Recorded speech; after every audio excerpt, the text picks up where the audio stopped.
هیوادارم کە هەموو شتێک باش بێت.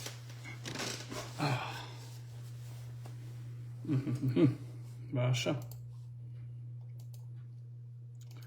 وەعزەکە باش. هەدی کابرای هونەرمەند دەڵێ وەعزەکە شەڕە بەڕێزان. ئەرەوەڵا جاوی خۆشە ناژڵێ وەزعەکە ئەڵێ وەعزەکە. باشە دێ بامی یەک کۆپی لێ بگرم و بینێرم بۆ ئەو دەفەرە جاو کاتە کۆمەڵ قسەتان بۆ کەم بەڕێزە.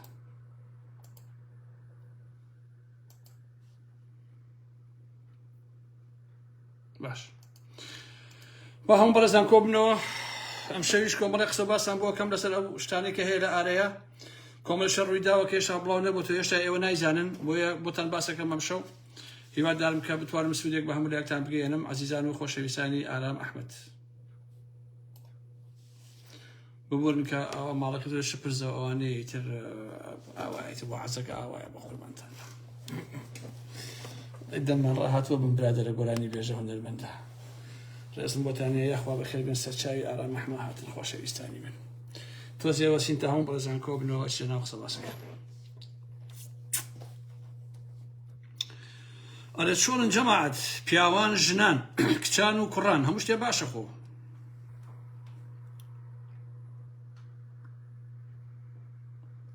وڵی باوکم سەڵتم عیبی نییە لە خۆ تۆ قسە مەکە. ئەوە زام داخلیەکە قسەکەم مینە وڵی باوکم سەڵتم ئەو نەباشە چی ئەی تەقێنە سەڵتم کاکە واز لێ بێنە.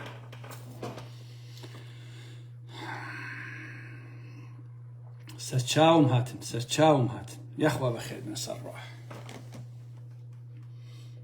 قوربانی شما.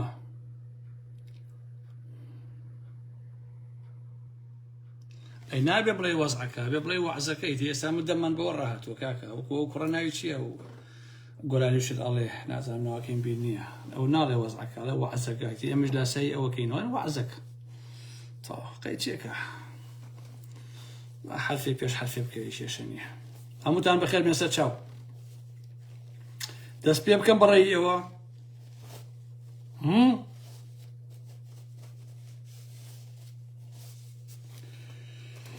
عەزیزان خۆشەویستان، ئێستا جگە لە ڕە و بۆچوونەکانی خۆم کۆمەڵێک هەواڵیشتان بۆ باسەکەم لەوەی کە ڕوادات. هەمووتان ئەزانن کە ئەم بەیانیە دوای ئەوەی کە 2 ڕۆژ بەر لە ئێستا لاهووری شێخ جەنگی نامەیەکی نارد بۆ ئەنجومەنی سەرکردایەتی حیزبەکەی و منیش نامەکەم بڵاو کردەوە و دوای ئەوەی لە زۆربەی شوێنەکان بڵاو بووەوە بەپێی یاساکانی پارتی وێشێتی کە ئەو دادگایی کە لە هەولێرە هی یەکێتیشی تێدایە بڕیاریان داوە کە ئەو هاوسەرێکی یەکێتیە. هەرچەندە من بۆ خۆم لە عێراق و ئەوانەیە حساب بۆ کۆمەڵی مەوازعی دادگا ئەوانە ناکەم، بەڵام لە هەر حاڵە ئێمە لە ناو چیرۆکەکە بووین و ئەزانین کە ئەو کودەتایە چۆن کراوە بەرامبەر بە لاهووری شێخ جەنگی و چیان کرد و هیچ شتێکی پەیڕەوی و یاسایی نییە. بۆیە لە ئەمڕۆوە لاهووری شێخ جەنگی وەکو هاوسەرێکی یەکێتی دەست بەکارە بێتەوە. وەکو خۆی لە قسەکانە ئەڵێ ئەگەر ئەوانەیش بەوە ڕازی نەبنێنە ژێربەر ئەوە وەکو یەکێتی دەست بەکارە بێ و ڕەنگە لیستیشی هەبێ و من دڵنیایشم لەوە کە زۆربەی یەکێتیەکان لە ڕاستیە حەقم نییە ئەوانەی کە خۆیان فرۆشتووە بۆ تۆزێ پارە و ئالم بابەتانە، بەڵام قەسم کەسوکاری شەیدانە، قەسم یەکێتیەکانە، قەسم ئەو یەکێتیانەیە کە لە کۆمەڵە شوێنە ئاڵاون ئەوانە دەنگی پێدەن لەگەڵ خەڵکی تریشا. بەرحاڵ ئاوایە. بۆیە ئەم ئێوارەیە کە کۆمەڵی قسەباسیشی کرد کە من دووجار گوێم لە قسەکانی گر بۆی بزانم ئەڵێ چی لە دوای ئەو نامەیەوە و لە ڕاستیشە ئەرچی یەکێتیەکانە کە خاوەنی هەڵوێز بن ئێوە لە چی تۆقی و نەچێتە سنکاکە ئەوانە هیچیان پێوە نەماوە. ئەوە تا ئەمڕۆ ئەم ئێوارەیە پاڤڵ پەنای بە نازانم عەسایبی ئەهلی حەق و بە حەشد و بەوانە بردووە بەشکم یارمەتی بن بۆ سەرکوتکردنی لاهووری شێخ جەنگی، بەڵام لێرەوە بە پاڤڵ دەڵێم ئەو یاریانە بکەی ئەوەندەی کە ڕسوا ئەبی لە حەقیقەتە. دەستبەری بۆ ئەوەی کە هێزێکی داگیر کرد بهێنی لە سێمانیا دانیشی خەریکی شەڕ و شۆڕ و سەرکوت و فراندنی ئەموو ئەو بی لە ڕاستیە ئەمەندەی کە شەرمەزار و ئەوەندەی کە ڕسوا ئەبیت.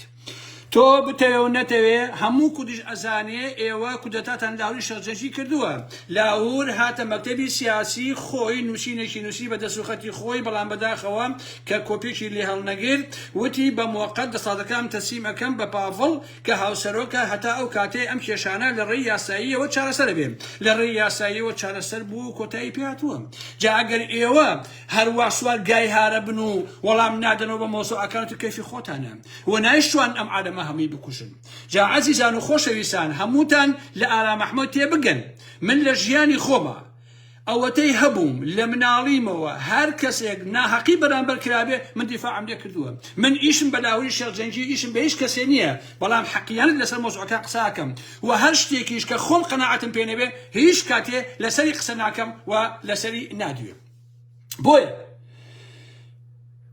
جەماعەتی پاڤڵ و قوباد و ئەوانە بیانەوێ یان نەیانەوێ ئەمە دادگایە و بڕیاری داوە و ساڵ و نوێیەکە ئێوە بە بەرچاوی خودداوە بە بەرچاوی عەرز و ئاسمانەوە بە بەرچاوی هەموو شتێکەوە ئێوە درۆتان کرد ئێوە وتان کاکە ژەهر خواردو کراوە پاڤڵ و ئەوە خەریکە ئەمرێ و ئەوە جاسوس لە ناڵ مەمچلە گیراوە و ئەمەی کردو ئەوەی کردووە لە دواییە لاوری شەرجەنگی چووە بەردەم دادگا لە سلێمانی بەڵام پاڤڵ نەهات لە دادگا بردیەوە کە سەرلەبەری ئەمانە هەمووی درۆ دەلەسە بوو هەمووی بەڕاستی درۆ بوو ئێکە ئەمە درۆبێ ئیتر پێویستیشی بە دادگا و بێنەوە بەرەو ئەمانە نییە بۆیە ئەرشی لاهوری شێرجەنجیەکە پێداگیری بکە لەسەر ئەو داوانەی کە خۆی قەناعەتی پێێتی و پاشانیش نامە بنێرێ بۆ هەموو کۆسڵخانەکان بۆ هەموو ئەحزابەکان بۆ هەموو گروپەکان کە بەبێ واژۆی هاوسەرۆکی یەکێتی لاهوری شێرجەنجی هیچ نامەیەکی پاڤڵی جەلال تاڵەبانی نایخوا و کای لەسەر ناکرێ بۆ هەر داواکاریەک بۆ هەر بێنەوبەرەیەک ئەبێ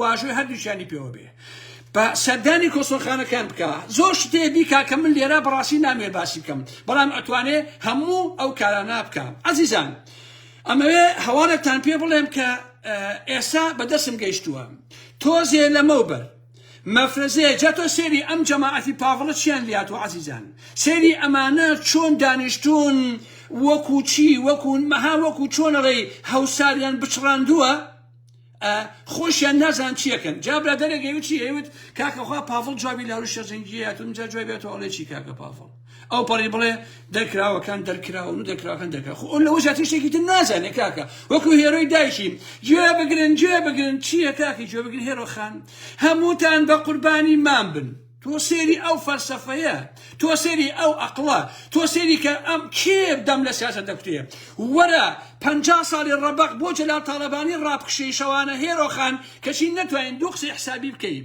2-3 کەس دانیشتووە گوێیان گرتووە بێدەنگ بن هەمووتان بە قوربانی مام بن کولە تۆ بە قوربانی هەمومان بیت باشە کاکی گیان باشە هێرۆخان گیان ئێسێش کوڕەکەی خۆ هیچ شتێ نازانێت کاکە و پاڤڵە خۆ عەقلی بە دنیا ناشکێ پاڤڵ گیان ئەم شتانە بەنێرەکەری نابێ ئەوە کوردەواری وای پێڵێ بەنێرەکەری نابێ بەڕاستی لاهوری شێرجەنجی بە پێی پەیڕۆ پرۆگرامی یەکێتی بە پێی کۆنگرەی 4902 دەنگی هێناوە کەسی یەکەمی یەکێتیە پێ خۆش بێ پێ ناخۆش بێ من یەکێتەکەی ئێوە بەدڵ نییە بۆ شارەزاییتان ئەوە لەوە تاکید بە یەکێتەکەی ئێوە لای من هیچ نییە لە ڕاستیە بەڵام من لە دوورەوە وەکو چاودێرێ لەسەر مۆزوعەکان قسەم کردووە و لایەنگری حەقم کردووە بەبێەوە ئیشێکیشم بۆ مۆزوعانە هەبێ بۆیە سێری ئەم یەکێتیە چی بەسەرهاتووە خۆشەویستانی من لە ماوەی ئەم ساڵ و نیوە خۆتان ئەزانن زەڕێ ئازادی لە مەنتیقەی سلێمانیان نەماوە یەک زەڕە ئازادی ڕۆژنامەنووسێ ناتوانێت شتێ بنووسێ و قسەیە بکە ئەچنە سەری شەو ئێڕەفێنن سێری ئەم یەکێتیە ئەچێت لە ناو هەولێرە هاوکات جاف ترۆرەکات ئەچێت لە ڕانیە کابرایەکی وەکو مولاتکانی کوردەیی کە هەموو تەمەنی خزمەتی ماتاڵەبانی کردووە ئەچێت لەوێ لەگەڵ 3 کەسی گەنجی قوربەسەرە هەر چۆلیان تیرۆرەکە ئەچێ ئاکام تیرۆرەکات ئەچێ چوزانم یعنی هیچ شتێک نەماوە بەڕاستی ئەمانە نەیکەن لە قاچاقچێتیە لە دەرمانە لە تلیاکە لە حەشیشە لە فڵان و فیسارە هەموو شتێکی ئەمانە کردووە باش نییە هیچ شتێ نەماوە لە دەڤەری سلێمانیە بەڕاستی کە لە ناو کە غەرقی ترس و خۆف و فڕاندن و کوشتوبڕ نەبوو بێت ئادەی پێم بڵێن لە ماوەی ساڵ و نیوەکە شاناز و پاڤڵ و نازانم قوباد ئەیانون یەکێتی نییە واکەینەوە و سلێمانی والی ئەەکەینەوە ئەرێ کردتان ئەلە چیتان کرد هەی درۆزنی ساختە چیانە جگەل لە ترۆر و کوشتوبڕ نەبێت جگەل لە دزی و تاڵانی نەبێت جگەل لە فەسادی و بێئەخلاقی و بێڕەوشتی نەبێت هەساون عزیزان تۆزێ لە مەوبەر مەفرەزەیەکیان لە سێمانی چوونەتە سەر ماڵی بەختیار کاوانی لە قەیوان سیتی. بەختیار خۆی لەوێ نەبووە، شوتە سەر ژن و ماڵ و مناڵی و دوو سیارە کە سویچیشی لێ نەبووە، دوو سیارەکان بە بار کردووە، بردیوانە دوو سیارەکان دزیوە، شتی ماڵیان دزیوە، شتیان شکانووە، ئەوەی کە ناشێ بە ماڵی بەختیار کاوانیان کردووە ئەم شەو. تو شەرەفی پاڤڵ و قوبات، ئەمە ئەخلاقە، ئەمە شەرەفە بۆ ئێوە بەڕاستی ها؟ بەختیار کاوانی لە هەشتاکانەوە پێشمەرگەی کێتیە، زەحمەتی بۆ ئەم حیزبە کێشاوە. ئێوە خەجاڵەتی ناکێشن لەبەرەوەی کە پێی وایە ئێوە کودەتاتان کردووە و ئێوە لەسەر حەق نین، ئێوە تەعداکەن، ئێوە ئەرفێن، ئێوە ئەواکەن. ئێستا چۆ سەر ماڵەکەی لە سێمانیە ئەوەتان بەرامبەری کردووە؟ کێ شۆتە سەر ماڵەکەی خۆشەویستانی من؟ کەسێک بە ناوی دێراوی شێخ جەمال. دێراوی شێخ جەمال مەسئولی ئەو مەفرەزەیە بووە کە ئەم شەو لە قەیوان سیوتی چوونەتە سەر ماڵی بەختیار کاوانی. باش نییە؟ دێراویش کوڕی کێیە؟ کوڕی شێخ جەمالی تاسووجەیە کە کاتی خۆی ئەم شێخ جەمالە کە ئەکاتە باوکی ئەم دێراوە مەفرەزە خاسە بووە، سەرقاڵی کەمیندانان و کوشتنی پێشمەرگە بووە لە تاسووجە و لەو شوێنانەیە عەزیزانی ئارام مەحمەد. جا تۆ سێری ئەم مێژوە سەخیفە بکەن خۆشەویستانی منم. سێری کە مێژوو چۆن ڕاستی و درۆ تێکەڵاو بووە، چۆن ڕەش و سپی بە موڵ یەکتر جیا ناکرێنەوە، چۆن بێشەرەفی و شەرافەتمەندی بە تەواوی مانە تێکەڵی یەکتر بووە کە جیا ناکرێنەوە. بەزانە ئەمانە ئەم مێژویان چی لێ کردووە؟ کاتی خۆی باوکی دێرا و تەواری بووە، پێشمەرگە کوش بووە، پەلاماری خەڵکی داوە، ئەگەر بۆی کرایە بەختیار کاوانیەکانی ئەکوش کە ئەو کاتانە ئەمانە پێشمەرگە بوون، ئێستا کوڕەکەی ئەچێتە سەرماڵی بەختیار کاوانی کە پێشمەرگەی هەشتاکانە. تۆ سێری ئەو مێژوە سەخیف و هیچ و پوچە بکەن. باشە باوک جاشێک، باوک خائینێک، باوک تەواریەک، باوک مەفرەزە خاسەیەک کە کاتی خۆی کوناوکون گەڕاوە بەشێ پێشمەرگەیە، ئێستا کوڕەکەی ئەچێ پەلاماری پێشمەرگەیەکی کۆنەدا. شێخ جەمال کێیە باوکی ئەمەتیوە؟ ئامۆزا و پورزای شێخ جەلالی دەستگای زانیاریە. باشە جەلال کێیە؟ کوڕی شێخ ناجیە. شێخ ناجیش کاتی خۆی مدیری مەسلحەی کەرکوو بووە، ڕەفیق حیزبی بووە. ئێستا ئەم جەمالش کاوێشکاری پاڤڵە، بۆی حاڵیقنی پاڤڵ زۆر جوانە ماشەڵڵا، هەڵی تڕێنە بارەکە سەنگینە پاڤڵ گیان. باشە ئەمە حاڵەکەیان. باشە عەزیزانی ئارام مەحمەد، تۆ بزانن ڕۆژگاری ئەم یەکێتیە چۆن ڕسوا بووە، چۆن تڕۆ بووە بە مانای کەریمە. هەمووشمان بیرمان نەچۆتەوە، پێم وایە ساڵێک نابێ نازانم بیرمانە کە هەر ئەم بەختیار کاوانیە لە سلێمانی لە هەولێرەوە یە بەرەو سلێمانی مەفرەزەیەکی دژە تیرۆر لەسەر داوای قوباتی جەلال تاڵەبانی لە کەرکەسماق بۆی دانیشتن دایانە بەر چەک و فیشەک و ئەلەم بابەتانە تا تیرۆی بکەن، بەڵام ئەو بوو سەرکەوتوو نەبوون. هەر ئەو مەفرەزەیەش بە سەرپەرشتی کێ بووە؟ بە سەرپەرشتی هەکار فواد بووە. دوای ئەوەی کە تەقە لە بەختیار کاوانیەکە لە کەرکەسماق بەرەو ناوچەی عەسکەر ڕاکەن تاوەکو خۆیان لە کامێرە ئەوانە نەدەن. لەوێ لای هەندێک کەس ئەبێننەوە تاوەکو مۆزوعەکە تۆزێکی نەبێ کە بەشێک لە کەسوکاری ئەم کەسن بە ناوی دابانی شەدەڵە. ئەی باشە باوکی ئەم هەکارە کێیە عەزیزانی ئارام مەحمەد؟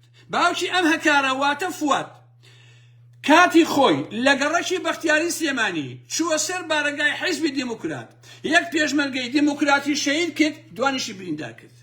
ئەوە بوو ئەوانیش لە مەقەڕەکەەوە لێ هاتنە دەست و تەقیان لێ کرد، قاچێکیان شکان، قاچیان ئیفلیج کرد. لەم دواییانە پاڤڵ پارەیاوەتە چۆ قاچی ئیفلیجەکەی چاپ بکاتەوە.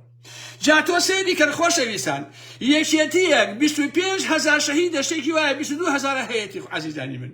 ئێستا کۆمەڵێک جاش و کۆمەڵێک ئیتڵاعات و کۆمەڵێک خەڵتە و کۆمەڵێک جاسوس و کۆمەڵێک کۆنە بەعسی یە سەرپەرشتیەکە. باشە ئەمە وەسعەکەیانە، ئەمە حاڵەکەیانە بەڕاستی. یاخواخوا لەوە ڕسواتن و لەوە ترۆتتانکە بۆ خاتی پێغەمبەر. باش نییە؟ ئەمە واقعەکەیە. جایتر ئەمە ئەو حەقیقەتەیە کە من ئێستا بۆ ئێوەم باسی. کۆماندۆ دوێنێ ڕۆژوون لە ناو کۆماندۆ تەقیان لە یەکتر کردووە، چەند کەسێ بریندار بووە. ئەم شەو دیسان هەڵیاوەتەوە تەقەکان. تۆ سەری ئەم بەڕەڵاییەکەن، سەری ئەم مافیا بازارەی پاڤڵی جەلال تاڵەبانی کە. پاڤڵی جان خۆ مشکاکە بە زۆر نابێ بە قوربانێ بە. تۆ بە عەمەلی سیاسەت نایت. من داواکارم کە لە هەموو ئەو بەڕێزانەی پێشووترە کۆنە تازەیە سەکدەرێکێتی لە بەرامبەر ئەمە هەڵوێستیان هەبێ. ئەندامانی ئەنجومەی سەرکردایەتی هەڵوێستیان هەبێ لە چێتە سن کاکەجێن. باوەڕکن باوەڕکە ئەم پاڤڵە هیچ شتی بۆ ناکرێت کاکەجێن. يكشف شي نایبی کی کاکی جان پەلاماری چیە دی کاکی چەند کەسە کوژی بە قوربانە بم چەند کەس یەکێ 10 50 100 200 1000 تاکەیتەوە بەردەوام بێ لەو قسە قۆڵ و قسە هیچ بووچانە بەڕاستی هیچی بۆ ناکرێت لەبەرەوە خۆتی لاک مەکە ئەمە ئەو هەلومەرجەیە کە لە کۆمەلگای ئێمە هەیە عەزیزانی من 33 ساڵی ڕەبەقە ئەمانە ئەم کۆمەلگای ئێمە بەڕێوە بن ئەم هەموو دز و جەردە و مافیا و پیا و کوژ و دز و ساختەچی و دووڕوو ئەلەم بابەتانێ اینجا عزیزان قوبات سەری مارەکەی باش بیناسن وامەزە هەر پافڵەش برە ها ئەسڵەن قوبات ساختە چییە قوبات ئەچێت کە تەلەفۆنەکە بۆ دژە ترۆرکە بڕۆن لە ڕێگا دانیشتن بۆ بەختیار ترۆری بکەن هەر ئەویشدا ئەنیشێ خطەدا ئەنێ کە لە هەولێرە بڕۆن ترۆری هاوکار جاف بکەن بەڵام دیارە پاڤڵ خۆی کردووە بە سەرۆکی جدی بە کەڵەگایی ئەمە ناخوا بۆ ملاتکانی کوردی هەر بە هەماشکەڵ یعنی سەری مارەکە قوباتی جەلال تاڵەبانیە نەک بەتەنها پاڤڵ لە حەقەتە پاڤڵ و قوبات ئەبێ کەلەپچە بکرێن و ئەبێ هەوسار بکرێ بە سەریانە و ئەبێ دادگایی کرێن لەسەر ئەم هەموو تاوانەی کە کردویانە نابێ گەلی کورد بە هیچ جۆرێ لە پاڤڵ و لە قوبات بە دەرەجەی یەکەم خۆش بن و پێویستە ئەوانە دادگایی کرێن بخرێنە زیندانەوە و باجی تیرۆر کوشت و بڕ وێرانکاری تعدا پەلامار بدەن لە کە لە دەڤەری سێمانیە ئەمانە کردویانە و تا ترویشیان گیانە شاری هەولێر بەڕاستی ئەمە واقعەکە بوو کە ویستم ئەشوی پێتان بڵێم ئەو هەواڵانەی کە ئێستا بۆ ئێوە باس کرد ئەمانە ڕوویاوە جا ئیتر ڕەنگە هەندێک کەس بڵێن بڵێن ئارام ئەحمەد تۆ هەقی چیە منش ئەڵێم حەقم هەیە باوەس تۆ من دیفاع لە حەقیقەتەکەم لە ڕاستیە ئاوایە جۆنە برادێنێ بۆ نووسی بووم خۆ ئارام ئەحمەد سبێنێش دیفاع لە دژایەتی لاوری شێرجەنگیەکەی ئەرە وەڵا ئەگەر لاوری شێرجەنگی سبێنێ بە نمونە گەندەڵی بکات ئەگەر دەسڵاتی گرتەوە دەست کە دڵنیام ئەیگرێتەوە بەیانی بە لیستی جیاش دابەزێ لاوری شێرجەنگی دوو ئۆنەیەکێتی دەنگهێنێەوە دڵنیا بن لەو هەر بە ناوێکێتی شەو کاراکە یەکێتەکان هەمی دەنگی پێدا خەڵ دەنگی پێدا بەڵێ ئەگەر سبێنێ لاهوری شێرجەنگی تەجروبەی لەم مێژووە نەکردی بە لەم ساڵ و نیوە ئەگەر گەندەڵی بکە ئەگەر دزی بکە ئەگەر خزمەتی خەڵک نەکە ئەگەر ئەوە نەکە ئەرە وەڵات دژایەتیەکەم ئەمە حەقیقەتە خۆ مەشتێکی عەجیب و غەریب نییە کاکی گیان قشتی من ڕوونە کاکە یعنی هەنگاوەکانی من بۆ هەموو کەسێ ڕوونە لە خزمەتی خەڵکی کوردستان ئابە ڕێزی ئازادیەکان بگرە ڕێزی مافەکانی مرۆڤ بگرە ڕێزی ژنان بگرە عادل بە لەگەڵ خەڵکەکە تا لە شوێن دەسەڵاتی هەیە ئەو کاتە من لەگەڵتم ئەگەر دزیەکەی ئەگەر گەندەڵی بکەی ئەگەر ئازادی پێشێرکەی وەڵای حاجی عەلی باگەشم بیکام دژایەتیەکەمەوە حەقیقەتە کاکیجە ئایلەوە دژایەتیەکەمەوە لەبەرەوە کەس نەڵێ وەڵا ئارام ئەحمەد تۆ دیفاعی لاوری شێرجەنگی کردووە ئەگەر سبێنێ بووم